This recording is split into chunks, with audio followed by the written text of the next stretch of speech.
my name is Rich, so thank you for coming out. Well, this next song is the most requested song that we've done in the last several years, and so we're going to go ahead and get it out of the way. I really resent that it's the most requested song too, because I didn't write it, and I don't even sing it, so I'm not sure what I'm supposed to make of that. But I'll tell you what, we need to bring the house lights. Oh, see? Asking it will be given.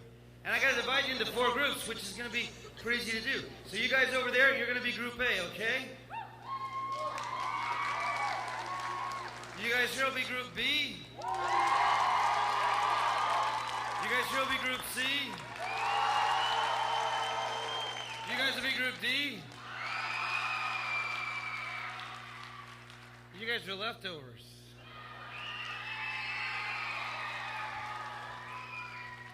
Okay, now. Oh, wait a minute. Oh. Okay, so now I'm going to give each of your groups 1 of 4 simple instructions. And when I give you a simple instruction, you do a stupid thing, okay? So, like if I point to your group or your group or your group or your group or your group and hold up one finger, you go like this. Go ahead, practice out. It's just like you're rolling out cookie dough. Nothing to it.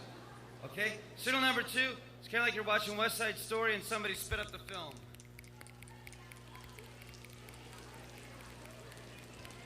I hope you didn't have chicken on your way in. Signal number 3 is my favorite signal because it's the really mature thing. Because you know when you're a kid and a really great thing happens, how you kind of explode, and then your parents peel you off the wall and they sew you back together and put you to bed and hope you sleep for the rest of the weekend. And when you're an adult, you're too thick-skinned to blow up anymore. So when a really great thing happens, you go like this. You go.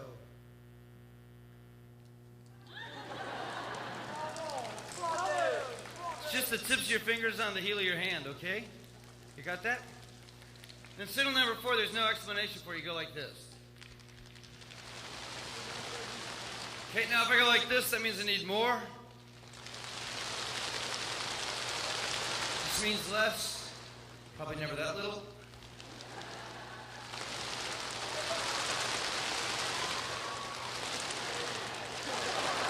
This means you. Cut it out right now. Scare you? Just practicing for parenthood. Okay, quiz time.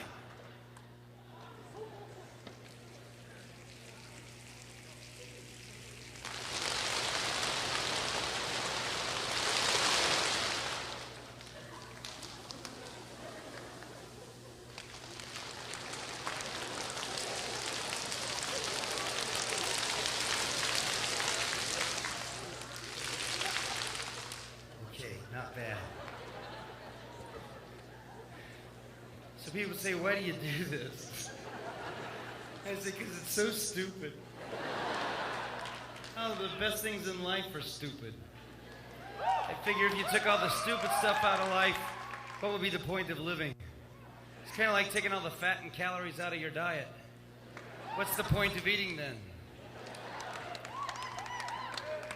I also like to do it because it reminds me a lot of church. I always liked church. I was like, I guess, in a sense, I was like, at least idealistically, the idea of going to church. I always wish it happened later, but some things you just have to put up with. I remember when we were real little, we went to a church where they didn't do any of that, they didn't baptize, they didn't have communion or anything. First time I saw baptism, it really flipped me out. And the people were totally into it. They were the dunk types, which I kind of go, if you got to get wet, you may as well get real wet. So I don't have a problem with that. But I had no idea what was happening. I thought maybe the guy had acted up in Sunday school and his dad wasn't there to take him out back and teach him the fear of God, so the preacher was going to embarrass him to death. I found out later that the preacher wasn't embarrassing him to death. That preacher was embarrassing that man to life. His sins were being washed away. He was being given the promise of the Holy Spirit. He was being born again right there. And of course it was a little embarrassing. Think how embarrassing it must have been to be born the first time. At least the second time around you get to wear a robe. Then at the end of the service, they passed out communion, which I thought was great. I had no idea what it was. I thought it was refreshments. I was ready to convert right there because I thought, wow, this is okay. Well, it came by me as this little jigger of wine. Wasn't enough to do anybody any good. This little crust of bread. I thought, this isn't refreshments. This is a cruel tease. Well, I found out later that wasn't a cruel tease. I found out later that in some sense that none of us understand and we all love to argue about, that was the body and the blood of Jesus Christ. And therein is real refreshment. And therein is real nourishment. We go to church, we do all kinds of dumb things. People say, well, who can go? I say, anyone can come to church except great people. Great people will never go to church. Because when you get there, you have to do such dumb things. And great people have a problem with dumb things. Great people, what they do is they get elected to office, and then they do nothing for the rest of their lives, except write bad checks.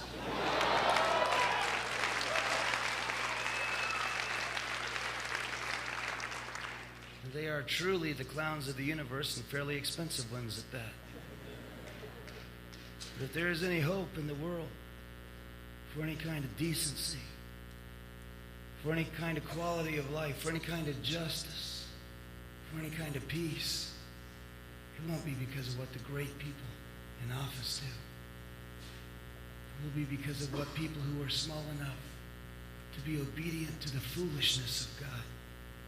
It will be because of what they do. You are the light of the world.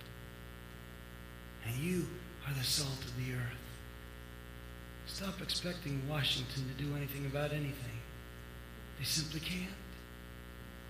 You're the ones that can. So you do it. Now tonight we're going to do 4 really dumb things, and if you do them really good, it'll sound like rain. And I get to be God, my favorite role to play. And you get to be the church, and we'll run through this, and it'll be a little demonstration of what a bunch of dumb, small people can do when they get together and they do really stupid things. So, if you do this good, it'll sound like rain. If you do it great, you could get wet. You ready? Here we go.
Well, the waves crashing and the tide rolls out. It's an angry sea, but there is no doubt the lighthouse will keep shining out to warn a lonely sailor. And the lightning strikes and the wind cuts cold. The sailor's bones and the sailor's soul. So there's nothing left that he can hold except a rolling ocean. Oh, I am ready for the storm. Yes, sir, ready I I'm ready for the storm. I'm ready for the storm.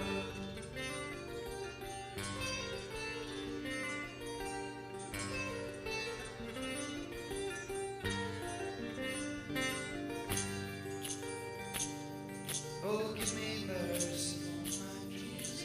'Cause every conversation seems to tell me what it really means to be this lonely sailor.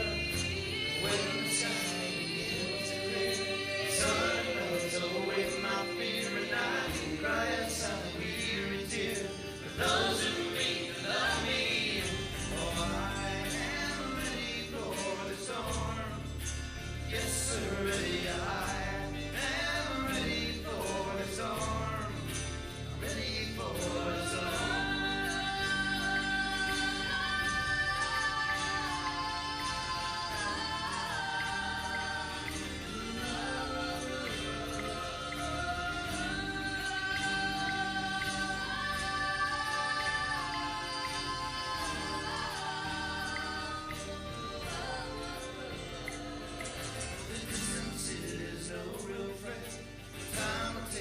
Time and you will find it at the end.